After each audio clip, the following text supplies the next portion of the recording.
Okay, so should we get started, Alan? Yeah, I don't see why not. I think we've quite a lot of people online, so thanks Okay. for joining today. All right. Yeah, thank you for joining us, everyone. So welcome to the William Buck Financial Reporting Update for 2023. My name is Sarah. I'm a principal in our group technical team. That means I work with people across all of our William Buck offices on very interesting and complex accounting matters. I'm joined today by Alan, who's a director in our audit team in Melbourne. So welcome, Alan. Hi, thanks, Sarah. Yeah, I'm a director in the Melbourne audit team, so responsible for working on a number of clients in the small cap listed space, as well as privates and uh, unlisted public companies, also pursuing potential IPOs. So yeah, welcome everyone. Great to have you here to get your perspective on things, Alan. Thank you. So we expect our presentation will take around 45 minutes and we'll have some time at the end to cover off on any questions. If you do have any questions, then please enter them into the Q&A box. If there's anything we can't answer, anything we don't get to, or anything where we might need to go and check something or research something, we'll get back to you after the session. The session is being recorded and there will be a copy of the recording and the slides sent out in the next couple of days. So this is our agenda for today. It is a fairly quiet year for changes that actually need to be made at 30 June 2023, but there is a lot going on in the background, which will have an impact in the next few years. So it's good to start thinking about these changes to be prepared. If you were at our update last year, I very briefly mentioned that there were some exposure drafts out for sustainability reporting. So we're going to go through what has happened with those, take a quick look at what are in those exposure drafts and what it means for Australia. Then ASIC has been very active in its surveillance program. So we'll talk about some of the areas of focus and also what economic uncertainties may mean for financial reporting. For not-for-profits, again, there are things happening in the background with proposals for a new general purpose Tier 3 standard. And there is a change this year impacting charities with related party transaction disclosures being required. And then finally, we'll talk about the accounting standard changes effective for 30 June 2023 and those effective soon. So we'll start off with what has been going on at the international level with sustainability reporting. It is a topic that people are getting very interested in at the moment and either very excited or maybe a bit concerned about what it means for them. So we're going to start off with a poll question. Can we please launch the poll? Okay, so how prepared are you for sustainability reporting in Australia? And we'll just give you a minute to answer the poll question. So you're fully prepared and you're already issuing a sustainability report. You are somewhat prepared, but a bit uncertain about some aspects. Not prepared, but you've been keeping track of the developments, or just not prepared at all. You've no idea. We'll give you a minute to answer and then we'll show the results.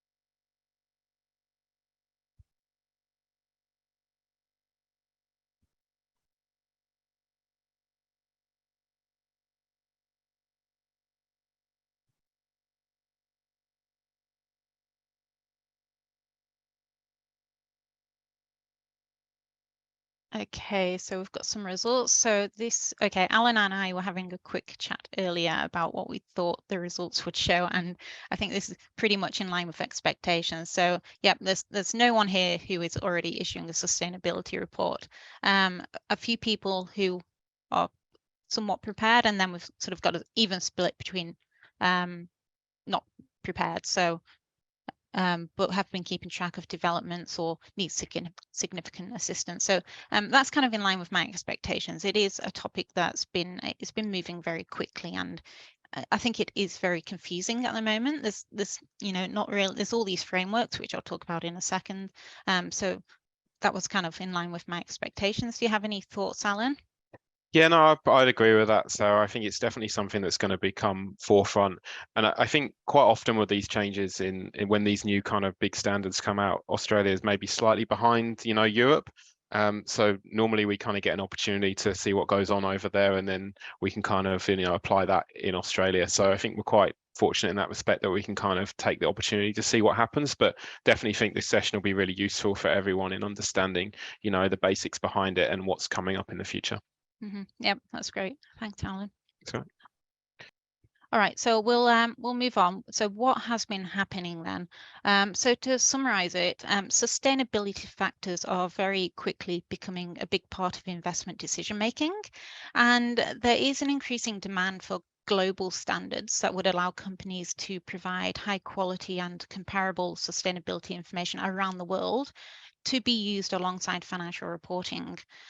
There are a number of frameworks that currently exist for reporting on sustainability. You might have heard of the alphabet soup, and that's a whole bunch of different standard setters and frameworks, such as the TCFD, GRI, SASB, CDSB, to name a few. So the ISSB, being the International Sustainability Standards Board, was created to start consolidating these existing standard setters. The ISSB wanted a very clear focus, which was to develop standards to meet investor needs. And they want to do that by developing this comprehensive global baseline to meet the needs of investors around the world and to enable those investors to have the high quality information that they need, which they can rely on to make investment decisions. And developing the global standards means that there's efficiency for preparers of the information as well, because there will only be one set of standards to work with that need to be complied with. The standards being developed are gap agnostic, which means that the standards can be used with any gap, so it should be able to be adopted in any jurisdiction around the world. Last year, the ISSB released exposure drafts of the first two standards, IFRS S1 and IFRS S2, and the final versions of those standards are expected to be issued by the end of this month. So this is from the ISSB's education material. It shows the architecture of the standards. So see, just along the top there, there's the overall focus on meeting investor needs and for the investors to be able to assess the impact of sustainability matters on enterprise value. Then on the left, we've got the 4 pillars of the TCFD framework. That's the Task Force on Climate-Related Disclosures. Those 4 pillars are the governance, strategy, risk management, metrics, and targets. Both of the S1 and S2 standards ask for risks and opportunities focusing on those 4 elements. Then on the right, we've got the core content of the sustainability standards. That's the overarching general requirement standard being S1, which asks for companies to provide information on all sustainability related risks and opportunities and sets out the overall requirements of the sustainability reporting. Underneath the general requirements, we've got the specific requirements, which is where the S2 standard falls. We've only got S1 and S2 at the moment, but a whole suite of standards is planned for a range of sustainability matters and industries. So we might end up with an S3, S4, S5, all falling into that red and blue area. So I'll just go through on a high level, the requirements of S1 and S2. This slide sets out the key concepts in IFRS S1, the general requirements standard. And this is a standard that establishes that global baseline of sustainability disclosure. So an objective of the standard is that the information provided by an entity must enable the users to make an assessment of the effects of sustainability related risks and opportunities on a company's enterprise value. It asks companies to provide material information about all significant sustainability risks and opportunities, so not just climate. It asks companies to explain the relationship between the information in the financial statements and the sustainability disclosures. It asks that the information in the sustainability report is provided at the same time as the financial statements, but also within the general purpose financial reporting package. It's not more specific as to where in that general purpose reporting package to provide the information in order to not conflict with any jurisdictional requirements. Then, as I mentioned, it applies that TCFD structure. For risks and opportunities other than climate, for which we've got S2, it tells us what resources we can look at to help identify those. I already mentioned it's designed to be used with any gap. And then just on that last point there, at first I was actually a bit confused about, well, what's the difference between S1 and S2? And then the ISSB described S1 as the sustainability equivalent to IAS1, presentation of financial statements, and IAS 8, the accounting policy standard. And to me, as a technical accounting person who likes standards, that really made a lot of sense and explained how the two standards are different.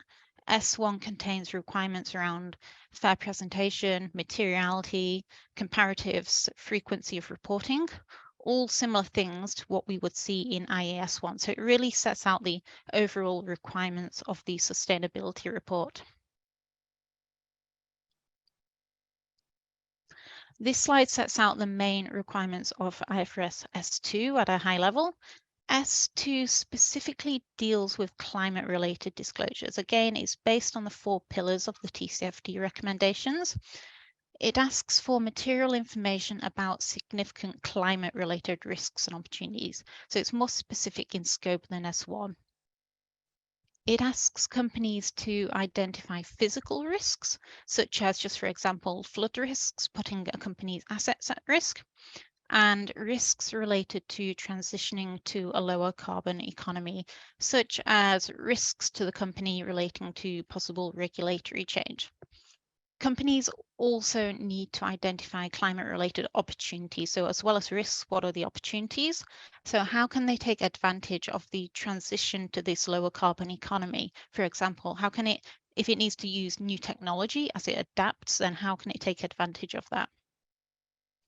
There's quite a bit of illustrative guidance for industry-specific metrics based on the SASB standards. And then some other key features of S2 I thought were worth mentioning. It requires disclosure of transition planning. So how is a company going to get to its emissions targets? It requires disclosure of resilience of a company's business model in multiple scenarios. And there are requirements to disclose scope 1, 2, and 3 greenhouse gas emissions. So that would be included in the metrics and targets pillar.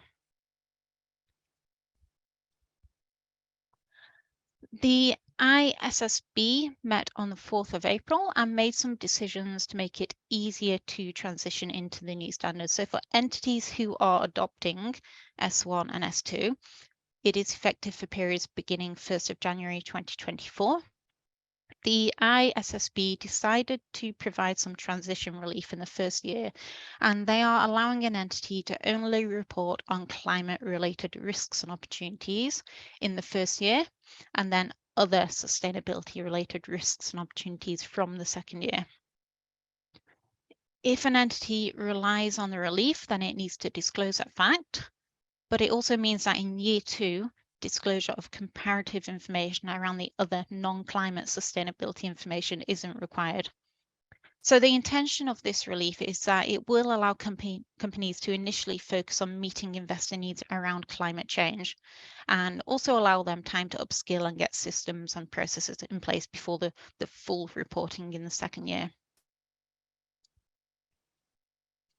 Okay, so the question you're probably all asking now and maybe interested in is, what does that mean for us? So while the ISSB standards will soon be issued, it is still up to individual jurisdictions to decide whether and when to adopt them, including Australia, which still needs to make a decision about whether, when, and who will adopt the standards. So there's no mandatory legislation just yet in Australia, but things can change very quickly. The ISSB went from being formed in November 2021 to issuing standards in June 2023, so just in an 18-month period. So that just shows how quickly this is all moving. So we should be getting familiar with what is in the standards and starting to get ready for adoption. Treasury did release a consultation paper in December proposing a phased implementation, starting with climate-related disclosures for certain large listed entities and financial institutions in the 2025 financial year. So that gives us a bit of an idea of timing and who will be impacted first. There'll be another government consultation paper this year seeking views on more detailed proposals for implementation in Australia. Okay, so while there's no mandatory requirement, if you want to voluntarily report on sustainability related information, then you can do. Some entities are already doing it, mainly the big listed entities. The operating and financial review is probably the best location for this voluntary reporting, or you'll see that some entities are issuing a separate sustainability report. In terms of material business risks, climate change and events related to climate change are already considered business risks for many entities because those events could materially impact current and future prospects and therefore affect financial performance, recognition and measurement of assets and liabilities and business strategies. So there's an expectation that those business risks are considered in the preparation of financial statements with disclosure in the OFR. ASIC did in its last focus areas release for December 2022 recommend that disclosures made following the TCFD framework. It said that following those TCFD recommendations will help to better position companies for developments and transition to ISSB standards. Okay, then finally, if sustainability related disclosures are included in a financial report, then it's important to reevaluate those for the current period to make sure that disclosures are adequate and supportable to meet stakeholder expectations, including the regulators. And make sure to avoid greenwashing. There's a lot of enforcement action against greenwashing by ASIC at the moment. The concerns are around false or misleading sustainability related statements being made. For entities where ASIC has issued infringement notices, the entities involved didn't have a reasonable basis to make the representations that they did, or the representations were factually incorrect. And if you've been following, ASIC have released many media releases around greenwashing recently. So this is a good place to move on to our next section. So Alan will take us through a bit more about what ASIC is currently focusing on. Thank you, Alan. Thanks, Sarah. That was great insight into the sustainability standards that are, on the horizon. So I think hopefully everyone found that really useful. Certainly I did. So that was great. So thank you very much. I guess if we first talk about ASIC and their surveillance program, I think most of people on the call are probably aware that going, after each reporting period, ASIC tend to select a sample of financial reports, usually public interest entities, and they'll review those financial reports. And if they feel that they've found something that may not have been included or disclosed appropriately, they may raise that with a client or an audit firm. So I guess if we can flick to the next slide. These are some of the main areas that they are focusing on. And I would just say as well, they have slightly changed their tact in the last financial year. They used to have kind of a couple of divisions, a client, a kind of a business kind of surveillance program and an auditor surveillance program, but they've kind of brought those together in the last 12 to 18 months to kind of have a more targeted, focused approach, which is probably more sensible from them and obviously helps them to kind of utilize their own resources better. I think the results from the surveillance are kind of standard year on year. I mean, these are the kind of things that ASIC really focus on. The first one there on the left is really around assumptions, estimates, and key judgments. Now, I think most people in their financial report, they'll have some kind of asset provision and impairment assessment going on. And these are really the key areas that ASIC kind of focus on. I think the assumptions that go into these models being, your discount rate, your growth rates, if we're talking about impairment, terminal value rates, they're the things that they really do tend to drill down on. I think from going forward, this will be even more significant in the current financial year. I mean, this year has been a challenging year for people, and we will talk more in a second about the changes in economic uncertainty as well, and how that's going to impact things for 30 June. And it has been a challenging year for a lot of people. So this will really be under the microscope going forward for 30 June 23 for sure. The next one is really around material business risks and the what's included in the overall financial review. So I think we're all aware that we need to disclose our material business risks in the financial review at the moment and during the director's report. But some of the things that really stand out that you might want to think about in the current period, obviously Sarah's just mentioned about climate change and sustainability, if that is a material business risk for you. The other big one is obviously cyber. All throughout the last 12, 18 months, the last few years even, we've had notable cyber breaches at various large scale companies in Australia, and that is a material business risk now for most companies, I would have thought. So that would definitely be something that ASIC will be looking for disclosure on, and how the business kind of mitigates that. I think the other thing about the overall financial review is that you've just got to make sure that it's kind of consistent with the overall financial statement. So one of the things ASIC picked up during their review is they picked up a particular set of financials, and they read the director's report and the OFR, and it said that a particular segment in the UK had performed badly. They went to the segment note in the financial report, which then corroborated that, but then they went to the impairment note and saw that that particular segment was forecasting significant growth over the next 12 months, which kind of doesn't really tie through between all the different parts in the report. So you obviously you can have a bad year and things can get better in subsequent years, there's no doubt about that, but you've just got to be really clear in your disclosure how you present that, and make sure kind of you connect all the dots in your report and that it all hangs together appropriately. So that's one thing they're really kind of focused on. And then the next one is really around non-IFRS information. So when I talk about non-IFRS information, talking mainly about the use of EBITDA. So historically, you might have seen on the face of people's statement of profit and loss and other comprehensive income statements, you might have seen a profit before, depreciation, interest, tax. ASIC really are against these subtotals in the main financial statements in particular. So really what we'd be expecting to see, the gross profit line would be okay, and then really a profit before tax, and then there shouldn't really be any other subtotals in the statement besides those two. So that being said, in your OFR you can kind of include that information to a certain extent, but you just need to be really clear in your disclosure that it doesn't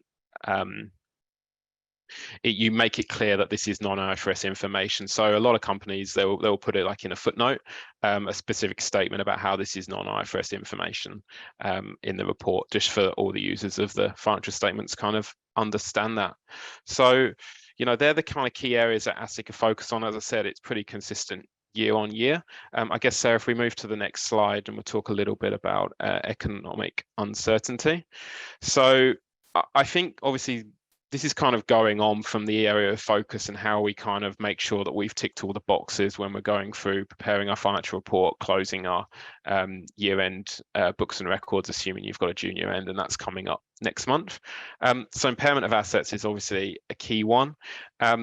One of the main things that's probably going to impact you guys this year, if you do have intangible assets on your statement of financial position which aren't amortizing, the discount rate that you may have used in your impairment test last year will likely change to a certain extent.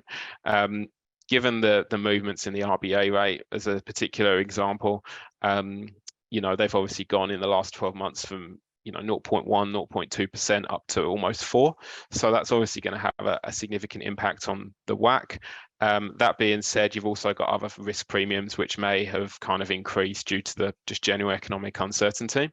While we're doing it, if we feel like we've got a close call, it's often advisable just to get an expert involved to kind of help with that, and trying to get you to a point where you've got an expert who's provided you a discount rate which is appropriate to use in your model. The key impact of this is obviously if you have a higher discount rate, that's going to reduce the present value of your cash flows, so it does increase your risk of impairment significantly, especially if it's a large increase in comparison to the prior year. The growth rates would also need to be kind of looked at.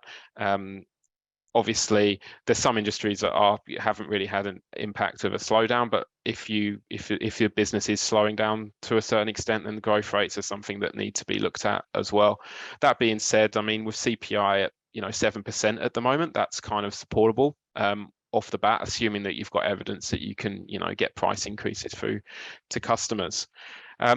moving on to kind of fair value measurements, the key inputs in the valuation methodologies are kind of important, and this is really for maybe investments at a level 2 or level 3 classification to a certain extent, and how we kind of value those, because obviously they're going to be impacted by the same things that we've just been talking about, really, with the impairment test in terms of increased interest rates, potential difficulties, growth, increasing costs, etc. So that's something to really bear in mind. One thing I would also say about fair value management is that you need to make sure that you've consulted appropriately, especially for those level 2 or level 3 assets, whereby you might need to engage an independent valuer to kind of have a look at those, and make sure as well that you include your sensitivity disclosures. With the lease liabilities, that's an interesting one as well. So I think everyone's well versed now on AASB 16. It's been around for a few years. It's probably the biggest change that I've seen since AASB 10 came out, and 11 and 12 in the early 2010s. But it has impacted pretty much everyone's financial report, assuming you've got a lease. When we do our incremental borrowing rates, if we do enter into a new lease or significant modification, then we need to reassess our incremental borrowing rate, and that will obviously change the value of our asset and liability.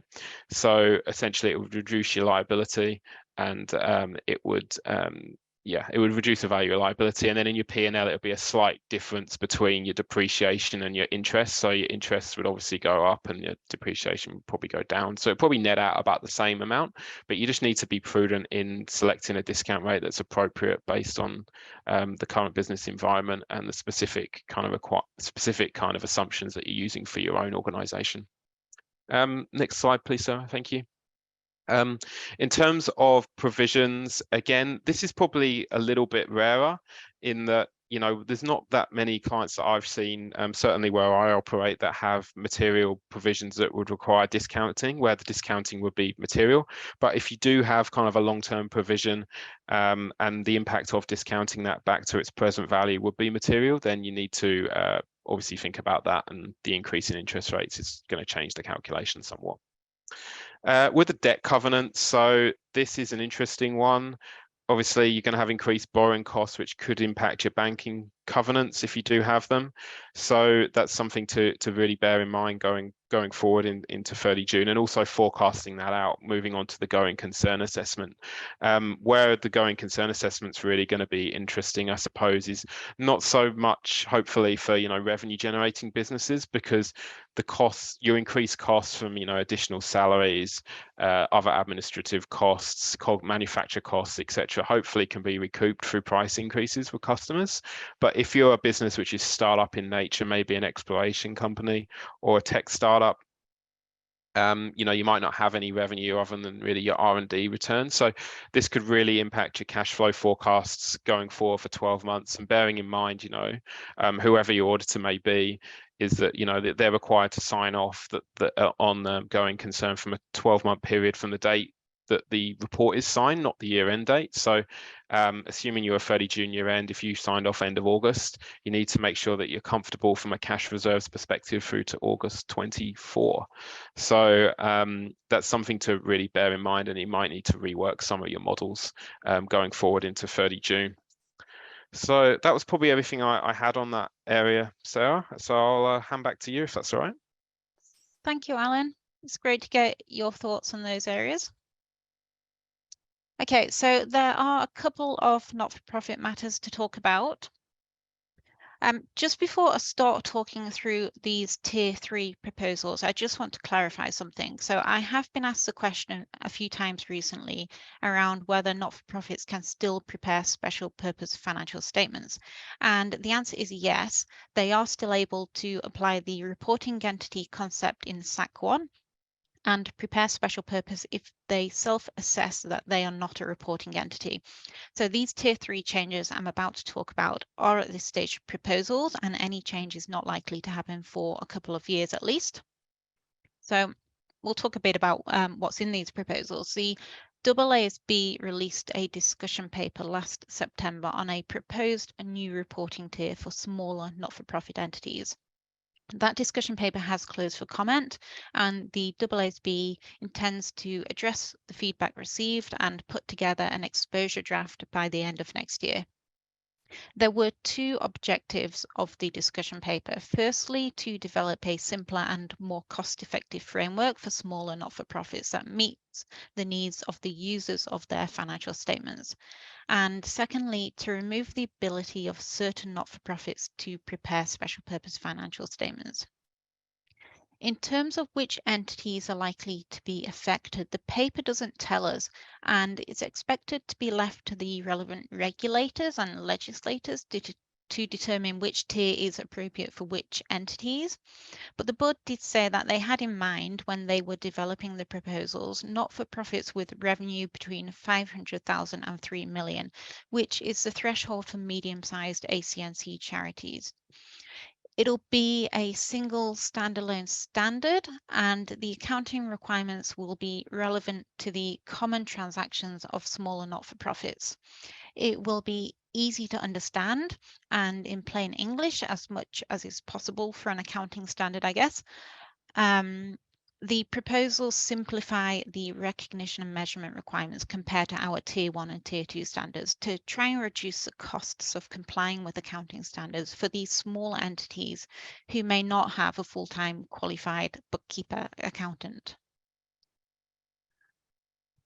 So these are some of the key simplifications included in the proposals. There are more, but the ones shown here are just some of the ones that we expect will have the biggest impact and the biggest cost benefit to entities applying Tier 3.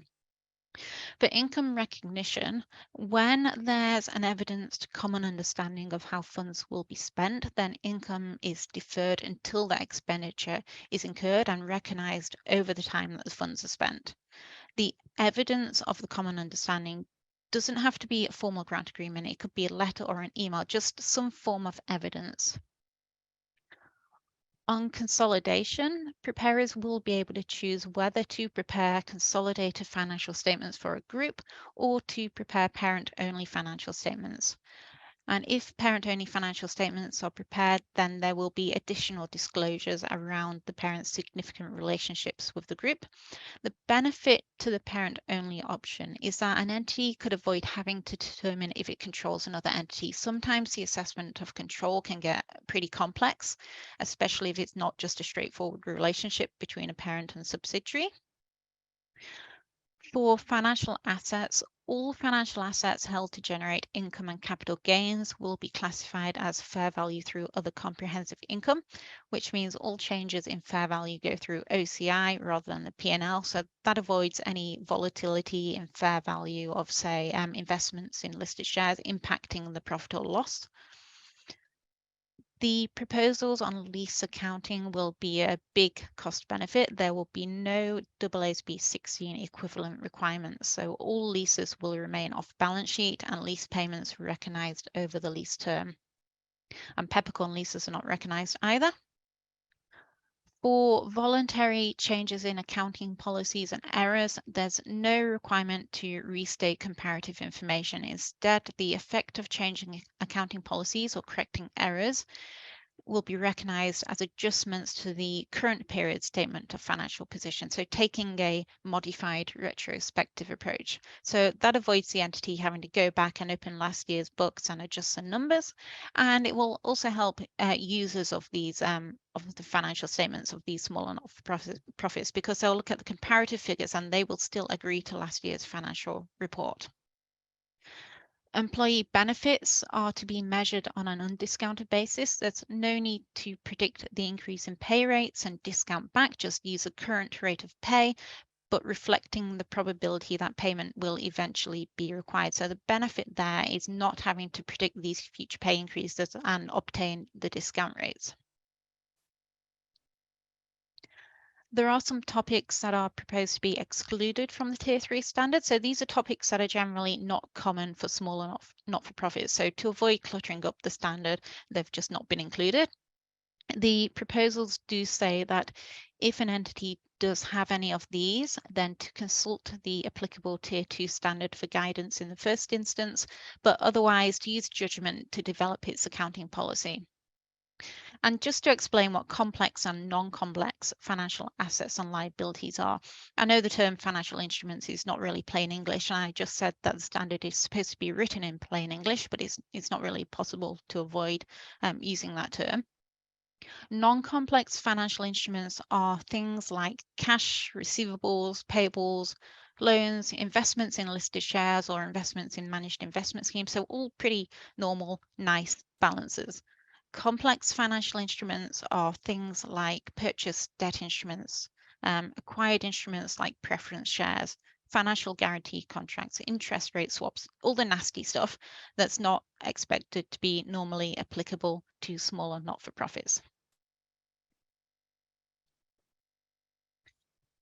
Okay, so let's move on to related party disclosures for charities. Last year, we talked about large charities having to disclose key management personnel compensation for years ended June 2022. Now this year, all charities, small, medium, and large, must disclose related party transactions in some form. So transactions are not limited to just KMP compensation. It could be purchase or sale of goods between related parties, provision of services. There's a whole list of what KMP related party transactions could be on the ACNC website.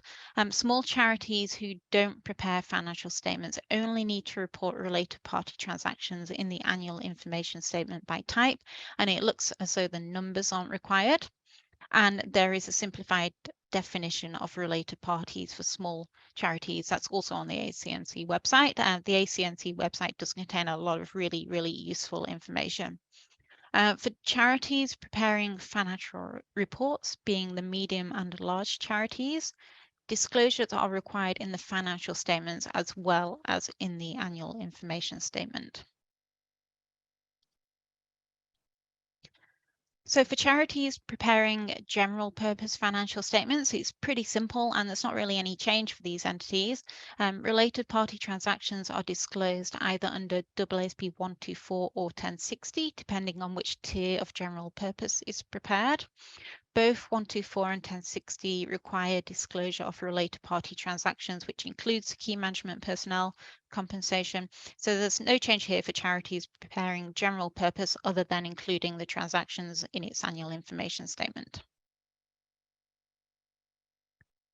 For charities preparing special purpose financial statements, it's a little bit more complicated. The ACNC regulations say that if special purpose financial statements are prepared, then they must still comply with the disclosure requirements of the standards shown on the left, and AASB 124 has been added to that list. Or instead of complying with the disclosure requirements of the 6 standards on the left, the regulations say that instead an entity can choose to apply the relevant paragraphs of 1060 and 1054. Those relevant paragraphs are shown on the right, but I won't go through what each of those are. If taking this alternative approach on the right, then the basis of preparation does need to change slightly to say that AASB 1060 has been applied to the extent applicable. The benefits to using the AASB 1060 approach, I think, are limited, really. It means that a reconciliation of cash flows is not required because 1060 doesn't have an equivalent disclosure. And it also means that the disclosure of accounting standards issued not yet effective is not required. Just a few other points for charities who are preparing special purpose financial statements. There are a few exceptions to disclosing key management personnel remuneration. A medium charity doesn't need to disclose it at all. If a large charity only has one member of KMP, then they don't need to disclose KMP remuneration either. If applying AASB 124, then charities preparing special purpose only need to show KMP remuneration in aggregate. Normally under 124, if you're applying 124 in full, it's shown by category, short-term, long-term termination benefits. But for special purpose, it only needs to be shown in aggregate. There's some comparative relief available if related party information is disclosed for the first time at June 2023, then comparatives are not required. And then finally, I just wanted to talk about this reminder. There was an amendment to AASB 1054, which was effective for 30 June 2020 year end, so quite a few years ago now, but it's still not been applied by a lot of not-for-profits. This amendment required a not-for-profit preparing special purpose financial statements to disclose a basis on which the decision to prepare special purpose was made, whether consolidation or equity accounting has been applied for subsidiaries or associates, and the extent of compliance with recognition and measurement requirements of Australian accounting standards. So that amendment affected not-for-profits preparing special purpose financial statements under the Corporations Act too, as well as those preparing under the AC&C Act.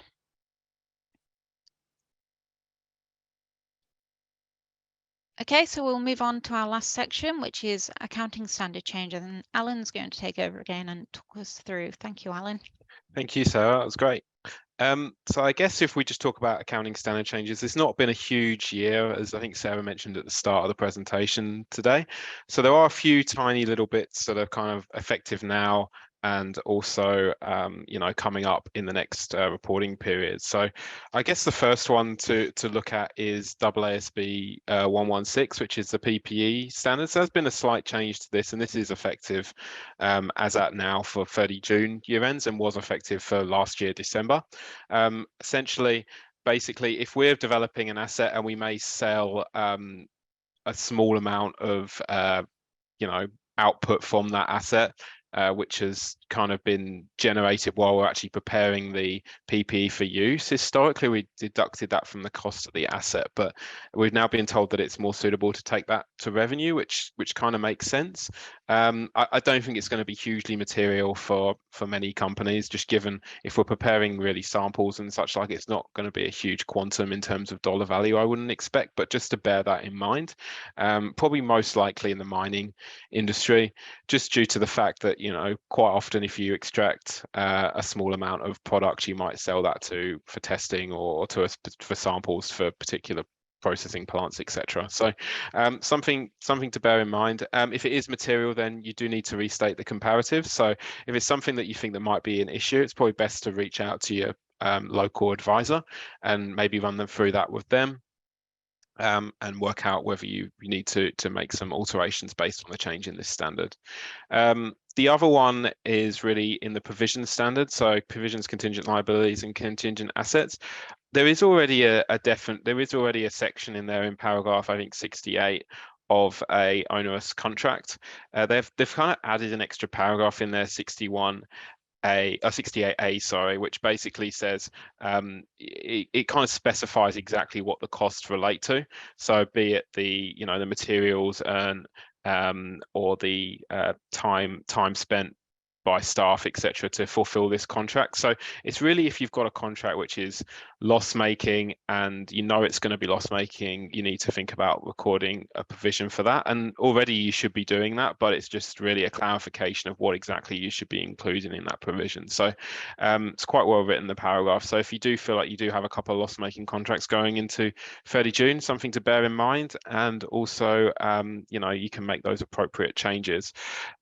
This one's a bit different because we don't have to restate the comparatives with the amendment, so we just adjust current year retained earnings, similar to how we adopted the leasing standard a few years ago. Next slide, please, Sarah. Thank you. So there are a couple of little things coming up as well. So if we move on to the next slide, I think just to clarify, if you are a 31 December year end, the first two here are actually in play now. So just bear that in mind. For junior ends, these will be applicable from the 1st of July. Again, unless you're an insurance broker, I think AASB 17 is not going to have a huge impact on you. There are some provisions there for non-insurers, but if you feel like it's an issue, or you are an insurance broker, I'm sure you're already well across this and listening today. But if you do need any advice, then please feel free to reach out, because we probably won't go into too much detail on that today, because obviously it's a brand new standard specifically designed for insurance contracts, and we can take that offline with you more privately. In terms of the income tax assessment, one of the things that we'd basically noted is that they've made a change to the initial recognition exemption. So one of the key examples here is regarding leases. So historically, you'd have you know, a DTL and DTA on your lease liability and lease asset. These now should come in rather than take the DTAs should be recognized, or DTO should be recognized now if you do apply tax effect accounting on inception of the lease, or if you acquire leases on a business combination, I suppose, as well. So that's something to bear in mind. Again, I don't think it would have a huge impact because they kind of offset each other when it comes to the leases. But you know, just bear that in mind, that it's effective and will be in play now for December year ends and from July for of everyone else if you're a junior end. In terms of the classification of liabilities, current versus non-current, there has been a little bit of a change here in terms of basically relating to unconditional. So they've removed unconditional from the standard. So I don't think that really has a huge impact because not many people had unconditional borrowings anyway, but it may mean you might need to look at your classification between current versus non-current and adjust that appropriately. Again, that one's not effective till next year, so you've got some time to prepare for that if you need to have a look at some of your loan agreements if they're in place. And then moving on, just the last one here. So there's a little bit of change to one of the procurements 2001-2 in relation to material policy accounting information. So at the moment in your accounts, you have significant accounting policies. Essentially, what this standard is asking you to do is to rename that to material accounting policy information. But not only that, it's going to require you to understand or explain really your material policy. So at the moment, you know, a lot of financial statements that we see, they have, you know, the large block of text in note 1 or note 2, but some of that stuff is probably not even relevant to your kind of annual report. You know, say for example, you did a business combination a couple of years ago, and then you haven't done anything since, but you've still got, you know, a big block of text talking about the accounting policy for that. You can probably remove that going forward under this new kind of procurement. So it just really wants to, I think the idea of it is to promote effective disclosure and just for the user of the financial statement to have access to the most relevant information and not have things clouded by stuff that doesn't really need to be there. So that's what they're trying to get at. I think most people already look at their significant accounting policies, you know, in a detailed manner anyway at each reporting date, but just if you feel like you've got a bit of clutter in there, maybe this 30 June, even though it's not effective yet, it would be worth kind of looking at. The other thing I would say is that for half year financials for listed companies, this is actually effective now. And if you do have accounting policy changes during the half, then you probably need to think about your wording. So I'd suggest contacting your advisor to maybe go through a pro forma set of accounts prior to 30 June, just so you've ticked the box there and to avoid any kind of difficulties moving forward of that. And then obviously there's a slight change to practice statement 2 in regards to the concept of materiality for disclosures. So I think obviously for, you know, things such as remuneration. So if you're a listed company, you obviously have your remuneration report.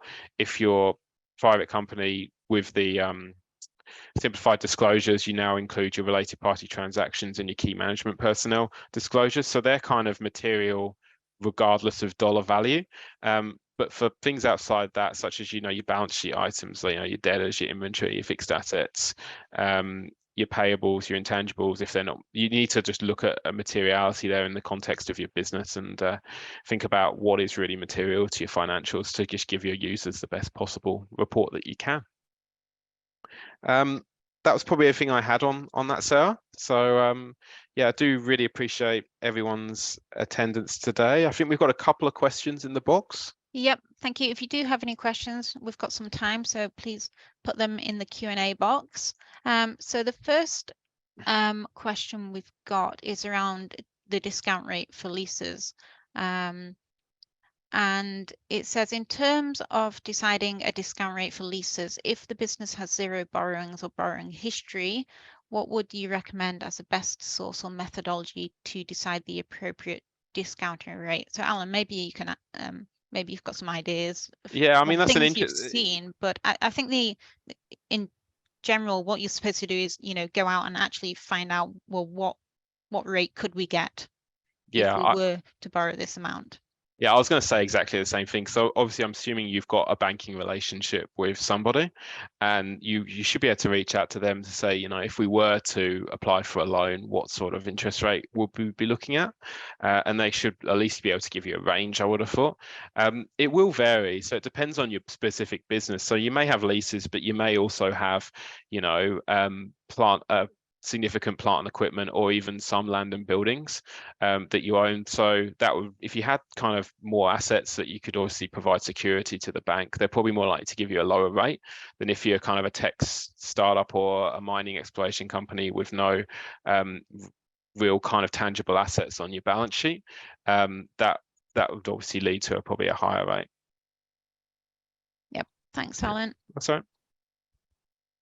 Okay, we've got another question here. In talking about economic uncertainty, I read some other comments that my right of use asset might need to be impaired. If I'm still using the property, would that automatically rule out impairment? So I think it depends on how you've been impacted by the economic uncertainty. So, I mean, there are impairment indicators in AASB 136, and if any of those are present, then you need to do an impairment test. But I think that just because there's economic uncertainty doesn't necessarily mean that you've got an impairment, but you just need to consider, well, has the business been sort of significantly impacted? Because that would be an indicator of impairment. Or the standard also mentions market interest rates of return. Have they increased during the period, and are they likely to affect the discount rate? So yeah, have a look at those indicators, and if so, then an impairment test would be required. Any thoughts, Alan? Yeah, no, I'd agree with that, Sarah. I think you've covered that well. Okay, we've got another question. Is there a roadmap by ASIC for ISSB S1, S2, Scope 1, 2, 3 for unlisted public limited companies? So not yet. I think this is something we need to watch out for. It's all still a bit of a work in progress at the moment. So we just need to keep on top of what's happening, but I haven't seen a roadmap. I think the decisions need to be made around who's going to adopt these standards first, and if it is listed companies first, then I'm sure there'll be some further consultation on how will that affect other companies following the listed companies. My gut feel is they may look at really large listed companies first as well, Sarah, and before they kind of expand it out to the full ASX list. I don't know what your thoughts are on that. Yeah. Yeah, well, in New Zealand, there's already a climate related disclosure standard out, and that applies to large listed companies, large listed and financial institutions. So it may not necessarily be all listed companies at first. There may be a limit on it. I think in New Zealand they've got like there's a market cap limit, I think, of 60 million. I think it is. So if that approach is taken, yeah, it might just be the larger ones at first. And it could be interesting because if you look at the makeup of the ASX, you know, maybe there's about 3,000 companies in there, probably 2,000 of them are mining exploration companies. So it'd be interesting to see how they adopt the S1 and the S2 as well. Yep. Okay, I've got another one here. How do you determine provisioning for domestic violence leave? So I might have to have a think about that one, but generally I think AASB 119 would cover that. I'm not sure if that question is in relation to the Tier 3 proposals or not. Any thoughts, Alan? No, I haven't actually ever seen that provided for him in any audit I've ever done. So it's a really interesting question. I think definitely we might take it offline and maybe get back to you, if that's all right with you, Sarah. Yeah, I think so. I'm not sure that I have seen that either. So yeah, let's have a look at that. Okay, and then we've got, with the new ACNC reporting requirements for related party transactions, should donations from directors / KMP need to be reported too? I would say yes to that. That would definitely be a related party transaction. So yes, that would need to be in the financial report and then listed in the annual information statement as well.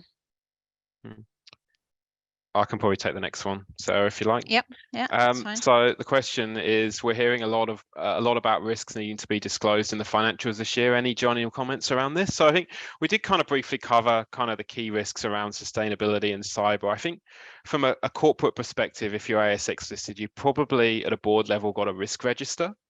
And I would think as you kind of go around the table and discuss that risk register, the key ones there that are the most significant risks would probably be the ones that make it into your financial report. That being said, there's not, if you prefer to over disclose and include kind of more moderate business risk as well, just as a contingency, that would also be, acceptable. So it's really about kind of looking at your own circumstances, having that discussion, and, even at a board level, if that's minuted, what the directors believe are the key business risks, and then those risks kind of explained in the OFR. I think that would be appropriate. Anything to add there, Sarah? Yeah, I think it's just something that ASIC are really focusing on. They're looking at it and they're picking up entities that haven't disclosed risks. So yeah, if you haven't disclosed your material business risks, then please do that. Cool. Okay. So if we don't have any more questions, we may close the webinar. You will receive a link to a survey to complete, and we'd really appreciate your feedback on our webinar. So if you could complete that, then that would be great. Otherwise, thank you very much again for joining us today, and hope you have a good afternoon. And thanks, Alan, for your help. Yeah, thanks very much, guys, and take care of yourselves. We'll see you soon. Thank you.